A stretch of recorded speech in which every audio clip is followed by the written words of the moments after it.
I have 157,000 chords I can choose from because I don't know what I'm doing. At the beginning, I thought, wow, this TV thing looks really fun. When my friends were taken to their deaths in Auschwitz, I always thought that this little opera died with them.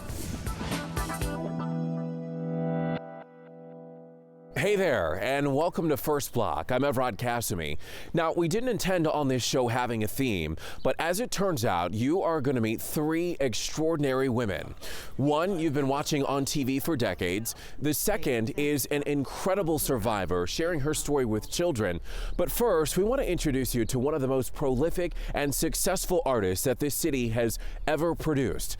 She grew up inside of this home here in Northwest Detroit and is now back with a special project for her hometown. You might not recognize her name, you might not even recognize her face, but you will definitely recognize her music.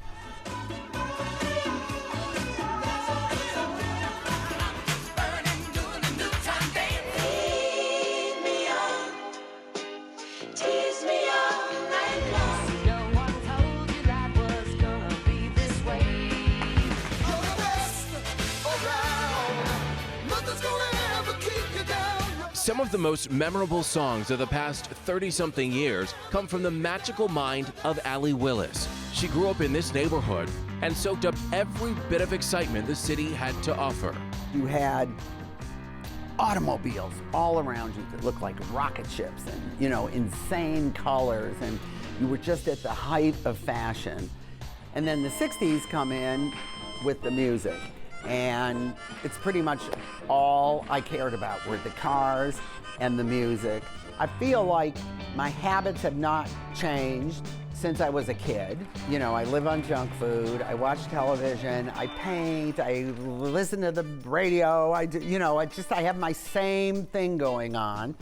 And in a way, I don't even feel like I left. Allee did leave Detroit, first for the University of Wisconsin, and then to New York City for a job in advertising at a record company. A brief stint as a recording artist herself ended with her being dropped from the label. A friend of mine, the day I was dropped from the label, said, well, what do you really like about this? Because I was miserable on the road. I hated it. And I said, I love the songwriting part of it because you're having fun, you're writing with a friend, you're just, you know. So she said, well, then just become a songwriter. You shouldn't be alone today. Come to the studio with me. She was a background singer. She was actually one of the Harlettes, one of Bette Midler's singers.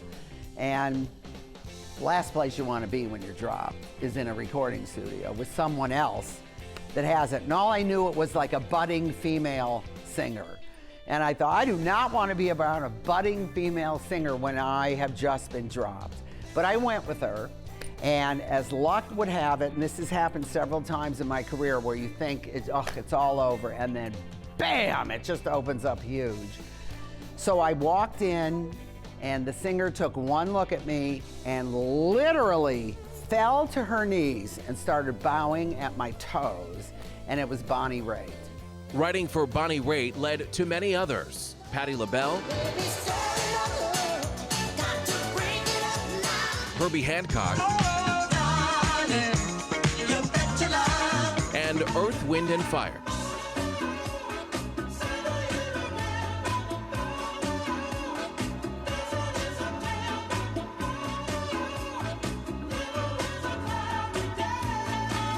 September was the first hit. Boogie Wonderland came out right on top of it. At the beginning of 1978, I was as close to being on welfare as you could get. I was, you know, food stamps, Medi-Cal, all this. And by the end of 1978, I had sold 10 million records. But I was still getting the food stamps and the Medi-Cal because the money is so delayed. It just exploded so much that then, of course, everyone wants to write with you or wants you to write for them. And that's when I got so bored, I thought I was gonna die. And I thought, I can't do this. This is becoming just about stamping out hamburger. And yes, I'm getting over 100 songs a year, but I'm so bored, I can't stand it. And it took a couple years of me being miserable, but knowing that I had to change and get out of the tedium of just every day waking up and writing a zillion more songs.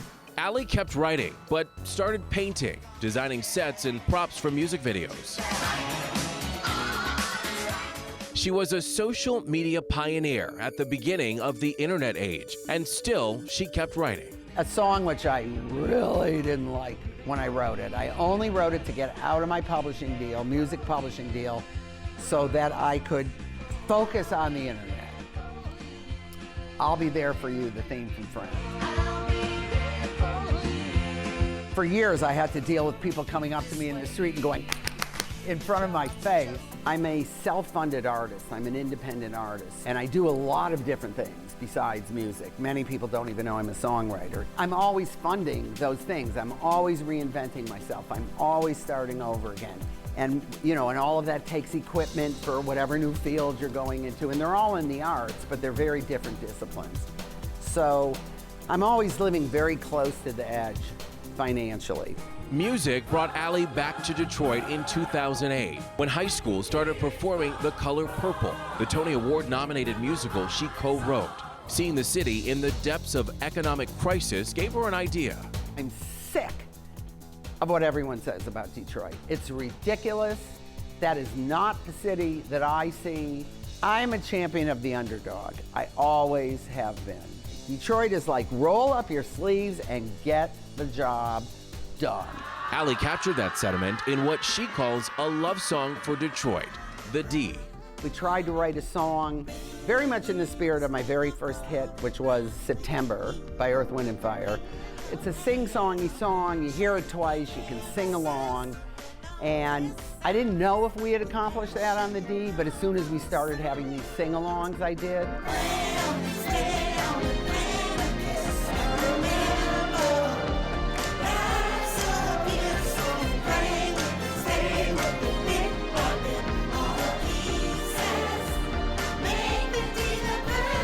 Thousands of Detroiters sing on the track, the most original artist ever on one record. This never was meant to be a song that we wrote about Detroit, that we went out and got, you know, some famous Detroiter to sing. That wasn't it.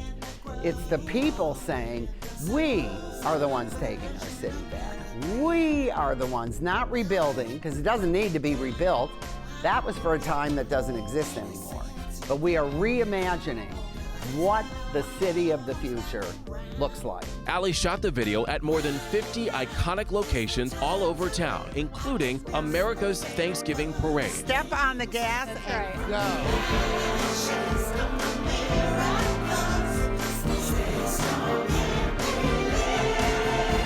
Now, her team is turning Detroit's official, unofficial theme song video into a feature-length documentary.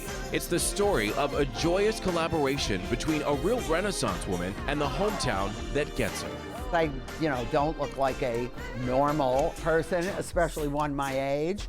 So I can tell who looks at me and go, I want to know that person, versus who looks at me and go, is there another table? You just have to have guts, you know, and you do need to have talent. You can't start out with zero talent and it's gonna absolutely happen. But if you have it in you and you have the guts to do it and you're not afraid that you're not gonna do it like everyone else, that is formula for success. That is when your foot needs to hit the metal and when no one's paying attention to you, like they've all written Detroit off now. Perfect time. They're not looking. Build those empires, you know, take advantage of this time. And just like the song says, from the ashes rise the miracles. Allee has been friends with artist Tyree Guyton for many years. The Heidelberg Project is the main beneficiary of the In the Deep project. Coming up, you've watched her for a long time right here on Local 4. Ruth Spencer has a side of Deborah Norville that you might not know and an inside look at Inside Edition.